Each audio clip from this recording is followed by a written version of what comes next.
que é um tema que quase nunca se fala. Então hoje eu quero pegar outro assunto bem cabeludo, pepinoso, que é o Apocalipse. Então, quem está com a Bíblia aberta aí, procura bem no fim da Bíblia, o último livro, o livro do Apocalipse. Quando nós pensamos em Apocalipse, pensamos logo nas dificuldades que há nele, nas simbologias, nos códigos, nas visões, na linguagem apocalíptica, que vem dali mesmo essa expressão, não é? E usamos em outros contextos também, quando uma situação está assim, de fim de mundo, falamos em situação apocalíptica. Não está só no Apocalipse, também está no pensamento de Daniel, Ezequiel, Zacarias, temos trechos apocalípticos, com linguagem simbólica. Por quê? Porque são textos que foram escritos em situações difíceis, de crise, de sofrimento, e muitas vezes usam termos de código para até disfarçar um pouco para quem é de fora, para não entender. O que eu quero mostrar para nós hoje é que, na verdade, o Apocalipse é um texto inspirativo, devemos lê-lo com assim, mais ânimo, mais intencionalidade. Falei com uma afilhada minha esses dias sobre alguns temas do Apocalipse. Ela disse: eu nunca li o Apocalipse, então quero desafiar vocês hoje a ler o Apocalipse. Eu não quero me deter em nenhum texto específico, quero dar uma panorâmica e quero estimular vocês, incentivar vocês a depois em casa pegarem e lerem todo o texto. Chama a atenção de princípio os símbolos, principalmente os números no Apocalipse. Quero dar algumas definições. O número 7 aparece 52 vezes. Esse é o preferido, e ele também da Bíblia toda, talvez de toda a religião judaica cristã. O número 7 significa perfeição, ou completude, totalidade. Então, fala 7 igrejas, porque refere-se a todas as igrejas. Fala em 7 espíritos, porque refere-se a todo o espírito. E assim por diante. 52 vezes esse número aparece no Apocalipse.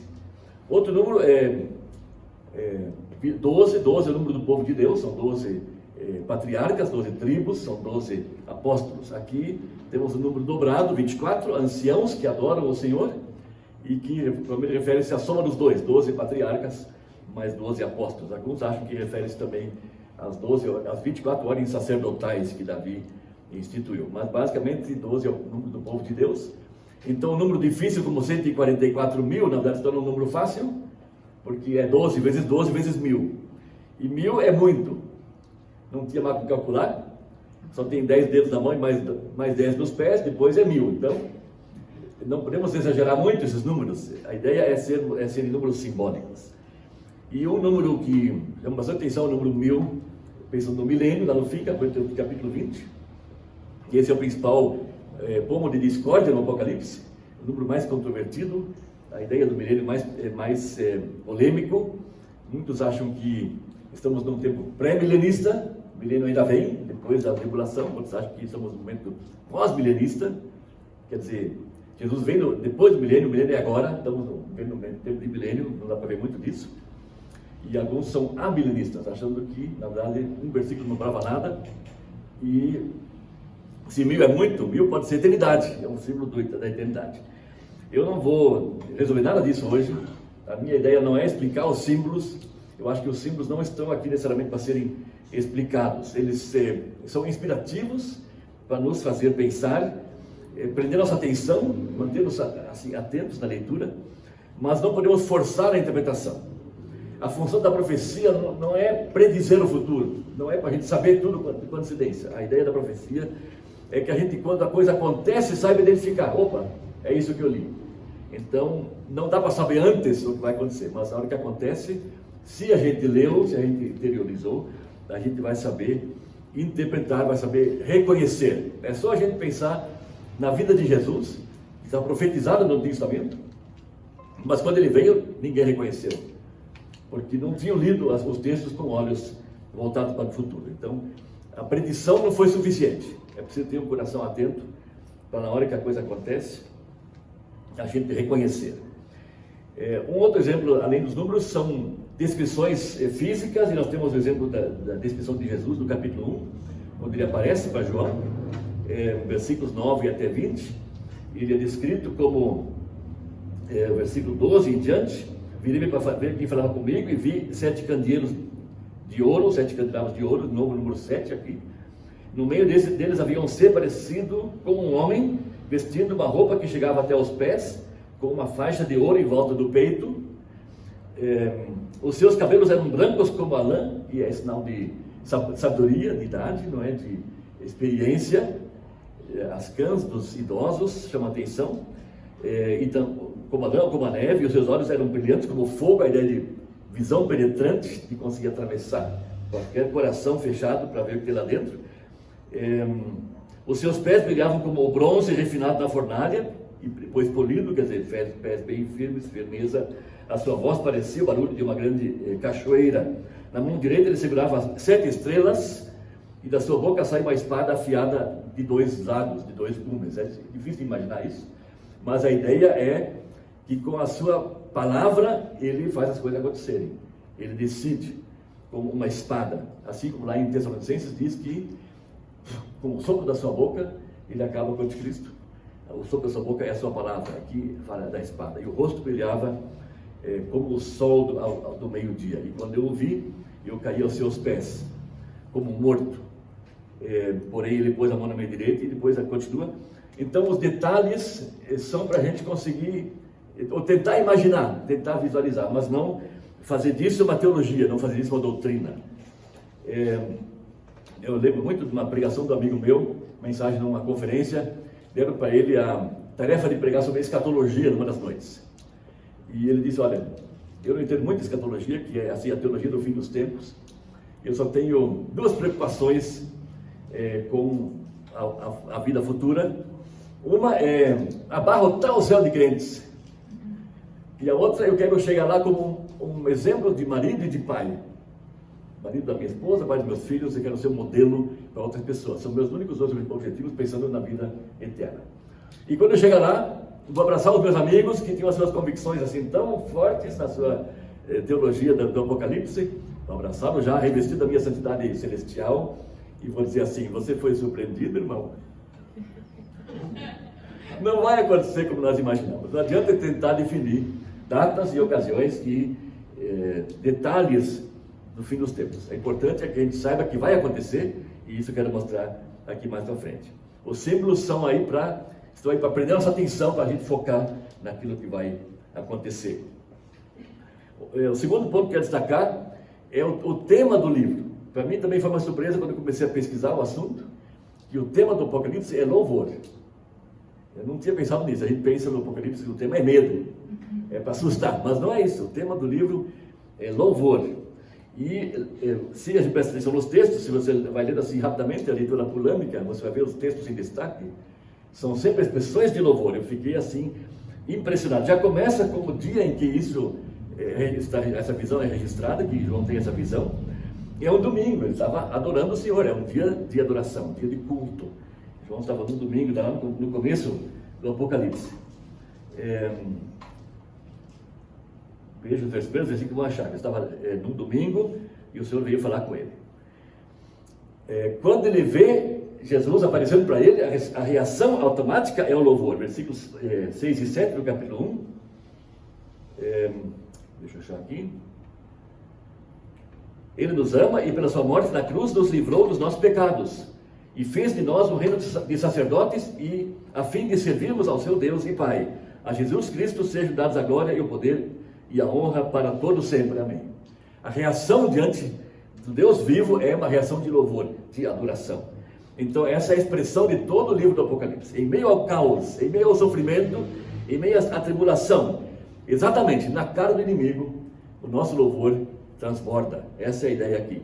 Então eu quero ler alguns textos escolhidos de louvor no meio desse livro, para ver se a gente sai desse culto aqui hoje à noite louvando a Deus. Versículo 8 do capítulo 4 é um que se destaca aqui. Fala de 4 seres viventes, cada um com 6 asas. Lembra de Isaías capítulo 6, dos querubins, dos serafins que ele viu lá. 4 é o número que representa a terra, o mundo criado. Então eles representam o mundo todo aqui. E eles dizem: Santo, Santo, Santo é o Senhor Deus, o Todo-Poderoso, que era, que é e que há de vir. Esse é o nome de Deus. Lá quando Moisés, na sarça ardente, pergunta: quem é que está falando comigo? Como é que é o nome desse Deus? E Deus disse: eu sou. Eu sou forma verbal sem passado, presente ou futuro. Aquele que é, que há de vir. Esse é o nome de Deus. Javé é uma forma verbal que expressa isto. Então, os 4 seres vivos aqui entoam esse cântico. Também, versículo 11, Senhor nosso e nosso Deus, Tu és digno de receber glória, honra e poder, pois criaste todas as coisas por Tua vontade, elas foram criadas e existem. Lembrando que Deus é o Criador de tudo e que faz tudo funcionar. Ele não é um Deus que se aposentou depois de criar tudo. Não, Ele cria constantemente. O trabalho dele não parou. Tudo que funciona, tudo que existe é porque Ele mantém funcionando. Hebreus capítulo 1, versículos 1 a 3 fala disso também. Nele tudo subsiste. Os átomos que estão voando por aí só voam porque Ele mantém tudo coordenado, funcionando. A criação é contínua. Os 24 anciãos estão cantando aqui esse cântico de louvor. Capítulo 5, versículos 9 e 10 se destaca aqui, temos vários cânticos que tem esse texto. Tu és digno de pegar o livro e de quebrar os selos, pois foste morto na cruz e por meio da tua morte compraste para Deus todas as pessoas de todas as tribos, línguas, nações e raças. Tu fizeste com que essas pessoas fossem um reino de sacerdotes que servem ao nosso Deus e elas governarão o mundo inteiro. Duas coisas aqui. Nós todos, como povo de Deus, estamos aqui para sermos sacerdotes que prestam culto a Deus constantemente. E também vamos governar o mundo inteiro. A ideia de que o céu é só sentado numa nuvenzinha, tocando harpa, cantando música, não vai ser assim, não. Vai dar muito trabalho lá no céu. Lembra daquela história em que Jesus contou de 10 servos que tinham recebido cada um saco de dinheiro, não é? E os primeiros voltaram, cada um duplicou ou triplicou e tal. E ele disse: você então vai governar 10 cidades. Está falando do céu. E governar 10 cidades dá muito trabalho. Então, no céu não vai ser só sentado na nuvem cantando, tocando harpa. Vai ser muito trabalho para a gente também lá. Mas o assunto nesse capítulo 5 é o livro que apareceu e que ninguém consegue abrir.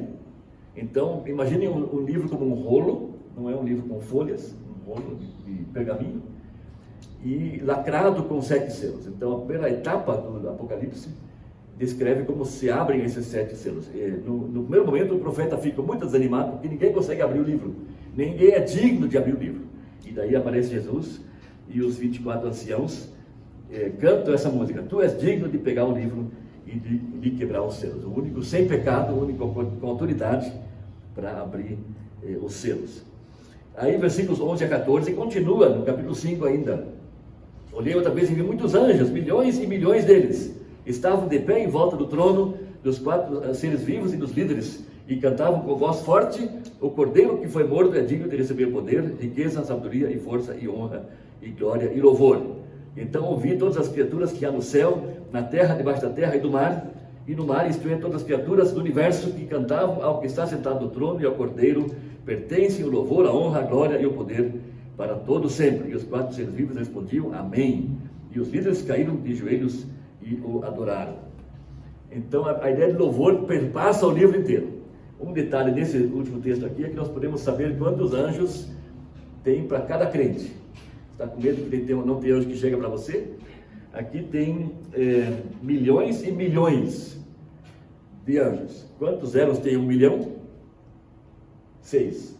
Milhão de milhão são 12 zeros. Se no mundo tem mais ou menos 1 bilhão de crentes, 1 bilhão tem 9 zeros. Então se corta 9 de 12, sobram 3 zeros. Quer dizer, pelo menos 1000 anjos por pessoa, por crente tem aqui. Pode ficar tranquilos que não vai faltar anjo para nós não.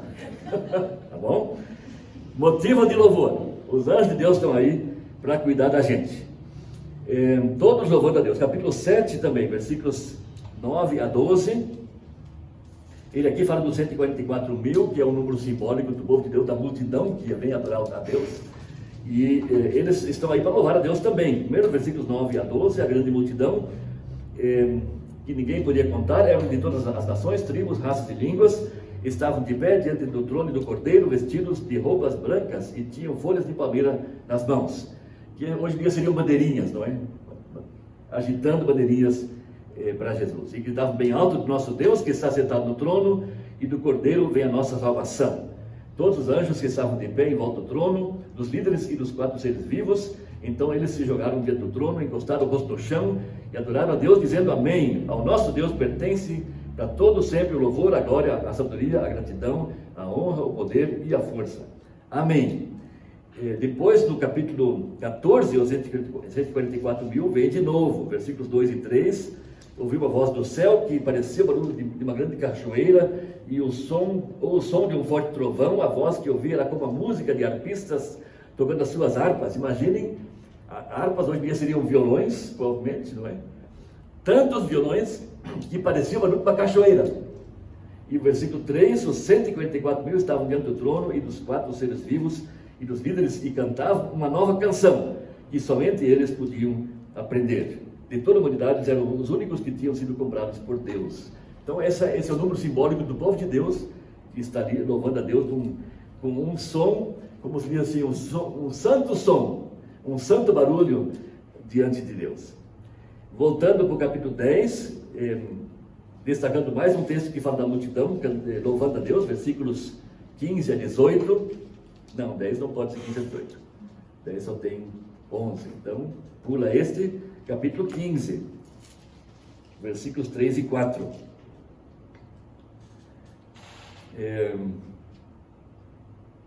Aqui de novo, aqui são a multidão toda mais uma vez cantava a canção de Moisés, o servo de Deus, e a canção do Cordeiro cantava assim: ó Senhor Deus Todo-Poderoso, como são grandes e maravilhosas as tuas obras. Rei das nações, como são justos e verdadeiros os teus planos. Quem não terá medo de ti, Senhor? Quem não vai querer anunciar a tua glória? Pois só tu és santo. Todas as nações virão e te adorarão, porque as tuas obras justas são vistas por todos. Também um texto muito usado para cânticos.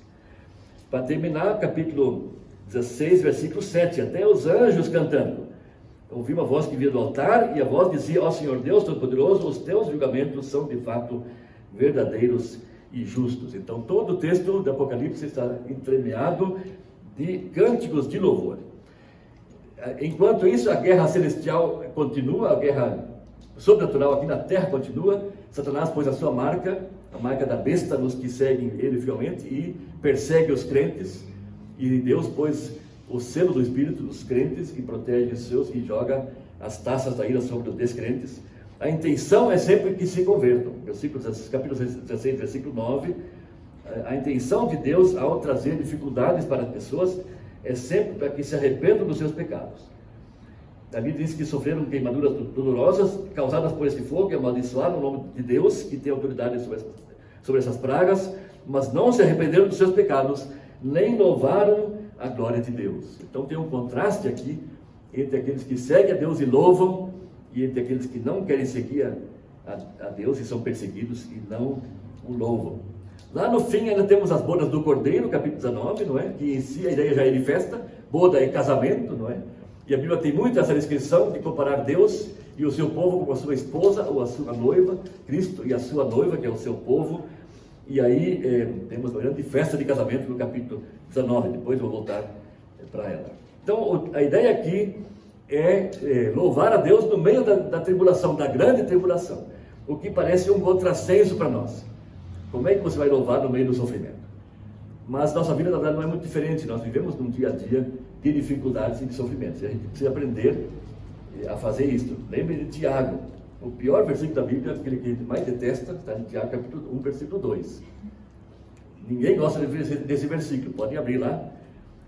Tiago 1, versículo 2, meus irmãos, sintam-se felizes quando passarem por todo tipo de aflições. Ninguém gosta desse versículo. Mas por quê? O que acontece se nós passamos por tribulações? Vocês sabem que quando a sua fé vence essas provações, ela produz perseverança. Então as dificuldades nos fazem aprofundar a nossa fé, lançar raízes mais profundas. O vento sacode a árvore, ela se agarra melhor no solo, lança raízes mais profundas. Então as dificuldades devem nos levar a adorar a Deus, porque Ele vai fazer nossa fé aprofundar e crescer. Um exemplo simples: na igreja da África do Sul, eu fui membro no último tempo, quando morei lá, eu me voluntariei para ser tesoureiro. Eu de formação sou contador, então me voluntariei, não tinha tesoureiro, me voluntariei. E a primeira reunião que eu fiz com a equipe, eu disse para eles: olha, esse relatório aqui não é nossa preocupação se está positivo ou negativo, porque a igreja não é nossa, nós estamos aqui para servir, para ajudar por ordem nas finanças, mas se tem de mais ou de menos, não é problema nosso, a gente só precisa entregar para Deus, para Ele tomar conta disso. As outras pessoas da equipe, depois, na segunda reunião, disseram: olha, aquilo que você falou na primeira reunião fez muita diferença para a gente, porque a gente vivia preocupado. E agora estamos aliviados, porque a igreja não é nossa. Se falta dinheiro no caixa, o problema não é nosso, Deus é que tem que resolver isso. Então, é um exemplo de como a gente, com nossas dificuldades, pode chegar para Deus, entregar para Ele e pedir para Ele tomar conta, quaisquer que sejam as dificuldades na sua vida. Faça disso um hábito. Na hora não é agradável, Hebreus capítulo 12 fala isso, a disciplina de Deus. Na hora da disciplina não é agradável, não é prazerosa, mas com o passar do tempo produz perseverança, produz firmeza, produz fé mais forte, e aí sim podemos louvar a Deus. E aí lemos muitas histórias de cristãos perseguidos na antiga União Soviética, comunismo, na atual situação dos países islâmicos, e vemos pessoas louvando a Deus no meio do fogo, das dificuldades e mesmo em frente à morte. Por quê?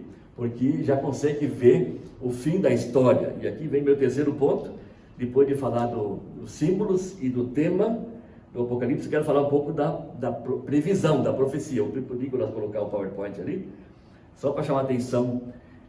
Achei uma ilustração muito interessante para essa terceira parte da profecia. Vai passando aí, Nicolas. Os símbolos são para prender atenção. Volta mais um pouco. O tema é o louvor. Próximo.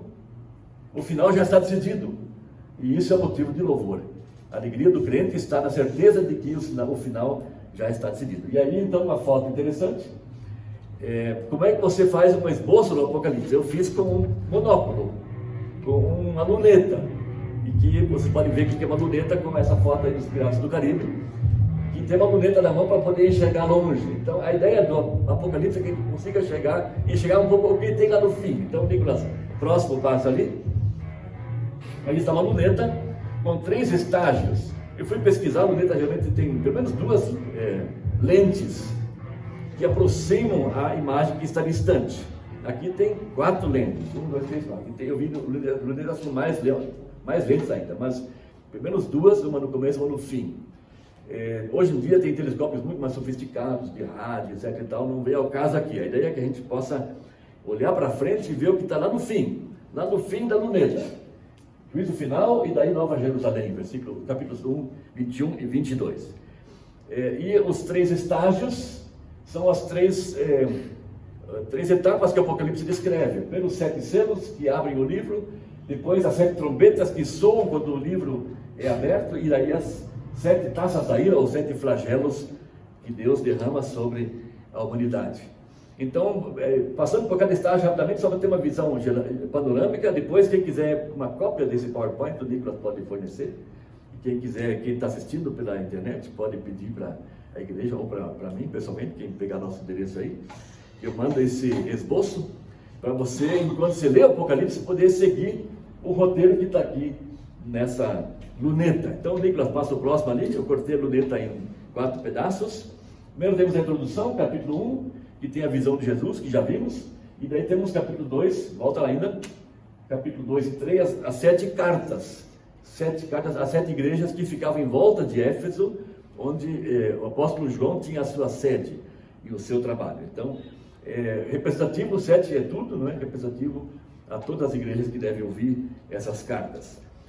O livro que vai ser aberto é o livro que fala da história que falta acontecer. E o fato de ser um livro é porque já está escrito. Deus não está inventando nada. Ele fez um plano lá no Gênesis que ele vai cumprir lá no fim do Apocalipse. Aí os 7 selos, enquanto vai abrindo os lacres desse rolo, falam de guerra, de fome, de doenças, de martírio, mas também da pregação do Evangelho que se espalha pela face da terra. Então esse é o estágio seguinte, pode passar, Nicolas, ali. Os 7 selos que se abrem são os lacres, não é? E daí vem a primeira lente, que é como um parênteses, um intervalo que fala dos selados com o Espírito de Deus, que são 144 mil e são a grande multidão. O próximo estágio, depois que se abre os 6 selos, o 7º selo, na verdade, não abre o livro. O 7º selo faz soar 7 trombetas, também, na verdade, não são 7, são só 6. Então, ali são capítulos 8 e 9, as 7 trombetas. E aí vem um novo, repete a mesma situação, advertências, sinais da natureza, catástrofes e exércitos que não são humanos, exércitos de espíritos, exércitos de demônios que atormentam os seres humanos. E aí vem novo intervalo, novo parênteses, eu usando essa lente ali de aumento, não é? É capítulos 10 a 14. O livro finalmente se abre e aparecem duas testemunhas, que parece que são Moisés e Elias, representando o Trisídio Novo. A mulher que representa o povo de Deus, que dá à luz o Messias. A trindade má, que é Satanás, o anticristo e o falso profeta. O juízo sobre essa trindade má e a vitória dos fiéis no fim. Então é um parênteses, um intervalo, até que então vem as 7 taças da ira. Quando toca a 7ª trombeta, aí o livro se abre, e aí vem, pode passar lá, Nicolas, as 7 taças da ira, ou 7 flagelos, que os graus de intensidade vão aumentando, desde os selos e as trombetas, e agora as taças com, dá para imaginar, alguma coisa borbulhante, não é? Brasas ou drogas sendo espalhadas sobre a humanidade. Aqui fala de úlceras, fala de sangue, fala de sol que se escurece, trevas, demônios, até que vem o fim. São as 7 taças da ira de Deus. A última lente, antes do final ali, capítulo 17 e 18, fala de Babilônia, que representa vou dizer assim, o mundo como um todo, com o seu capitalismo, o seu comunismo, o seu socialismo, suas riquezas, sua busca em si mesmo, em termos de realização pessoal. Eu li esses dias ainda sobre de onde vem amanhã, 7 de setembro, de onde vem essa frase, ordem e progresso. Vem de Auguste Comte, filósofo francês, de 1850 por ali, e que cria na humanidade. Inclusive, foi criada uma religião da humanidade. Tem um templo no Rio de Janeiro, que hoje está caindo aos pedaços, faz 7 anos que está lacrado, ninguém mais vai lá, que adora a humanidade, porque há uma fé, uma crença de que nós vamos dar conta do recado sozinhos. Então, esse mundo está sendo julgado. Essa autossuficiência não vai perdurar até o fim. E aí vem o que a gente vê no fim da luneta, não é? O juízo final e depois a nova Jerusalém. O juízo final começa com Satanás e depois atinge todos os que não creram em Jesus. No capítulo 21 temos a apoteose, deixa eu ler os versículos 3 a 5. 21, ouvi uma voz forte que veio do trono, a qual disse: agora a morada de Deus está entre os seres humanos, Deus vai morar com eles, eles serão o povo dele, Deus vai montar a sua tenda em nosso meio, Deus vai montar a sua barraca para morar conosco, e ele vai ser o nosso Deus bem próximo, não um Deus distante, um Deus bem próximo. Ele enxugará dos olhos todas as lágrimas, não haverá mais morte, nem tristeza, nem choro, nem dor. As coisas antigas já passaram, coisas velhas já passaram. E aquele que estava sentado no trono disse: agora faz novas todas as coisas. E disse também: escreva isto, pois essas palavras são verdadeiras, desculpe, e merecem confiança. Então, a apoteose, de novo, um cântico de louvor no capítulo 21. E daí no capítulo 22, essa é a resposta que se espera de nós. Depois da leitura do Apocalipse, versículo 17, o Espírito e a noiva, que é a igreja, dizem: venha. E aquele que ouve isso, diga também: venha. Mais uma vez, no versículo 20, aquele que dá testemunho de tudo isto, que é Jesus mesmo, diz: certamente venho logo. E aí termina: amém. Vem, Senhor Jesus. Em aramaico quer dizer Maranatá. Vem, Senhor. Vem, Senhor Jesus. Então, os 3 pontos aí que eu quis destacar hoje. Os símbolos são para chamar nossa atenção, prender nossa atenção. O tema é louvor, do começo ao fim, em meio à tribulação, em meio à dificuldade. E eu não vou explicar os detalhes, não quero mesmo explicar os detalhes, porque não são importantes, sabemos a interpretação. Vai acontecer e a gente vai reconhecendo. E em terceiro lugar, essa projeção que nos deixa ver o que terá no fim, não é? A nova Jerusalém que aguarda a nossa chegada. Muito bem. Uma historinha para terminar. No tempo de seminário ainda, Faculdade Batista em São Paulo, veio um pregador americano famoso chamado David Hasselgrave falar sobre plantação de igrejas. Ele falou uma semana inteira para os alunos, e no fim da semana, na última noite, assim, já terminando, ele disse: olha, eu sei que daqui a pouco vocês vão esquecer tudo que eu falei, então vou deixar uma historinha para vocês não esquecerem mais. De fato, a história eu nunca esqueci, o que ele falou eu já esqueci. E a história é o seguinte: ele disse que ele, menino de 10, 12 anos, gostava de ler histórias assim de capa e espada, bandido e ladrão, mocinho do Velho Oeste e tal. Então, ele pensa numa casa de campo, numa fazenda, sem luz elétrica. Ele, depois do jantar, metia umas velas no bolso, subia a escadinha para o sótão, dormia lá na cama dele, ficava na luz de vela lendo os seus livrinhos. Ele estava lendo um livro que retratava um sequestro. Um bandido tinha sequestrado a princesa e levado ela para uma casa no meio da floresta. Ninguém estava achando onde é que ele estava escondido. Ele amarrou ele na cadeira e ele ficava ali torcendo o bigode, pensando como é que eu vou cobrar esse resgate. E lá no castelo, o príncipe andando para cá e para lá, assim, adoidado, preocupado, cadê minha princesa? E aí, de repente, era a mãe com a vassoura fazendo toque no chão do soldo para ele apagar a vela e dormir, que estava na hora dele, dele dormir. Aí ele disse, mas eu não posso dormir sem saber o fim da história. Então ele foi rápido no fim do último capítulo, e lá ele viu que o bandido estava atrás das grades, e a princesa e o príncipe estavam entrando na igreja para celebrar o seu casamento. Então a lição da história é a seguinte: o dia que você estiver assim todo aflito, você acha que o bandido está ganhando, que o sequestrador, o malvado, vai ter o fim da história, você vai aqui e abre a última página para ver o que vai acontecer. O bandido está atrás das 4 grades e a noiva e o noivo estão celebrando o seu casamento. Então essa é a ideia do Apocalipse. Não é para desesperar, é para alegrar-se e louvar a Deus do começo ao fim. O plano está determinado, desde o Gênesis até o Apocalipse. Vai acontecer o que ele planejou, não tem erro. E nós podemos ir nisso na confiança de que ele vai fazer aquilo que ele planejou. Nós podemos ir junto com essa correnteza, que ele vai chegar no mesmo lugar. E o binóculo é para a gente poder, a luneta, não é? O telescópio é para a gente poder ver através dessas lentes o que vai ter lá no fim. E lendo, a gente vai vendo aquele fim se aproximar e vai nos inspirar para vivermos uma vida de louvor, de glorificação do nosso Deus. Amém? Amém. Que Deus abençoe a todos.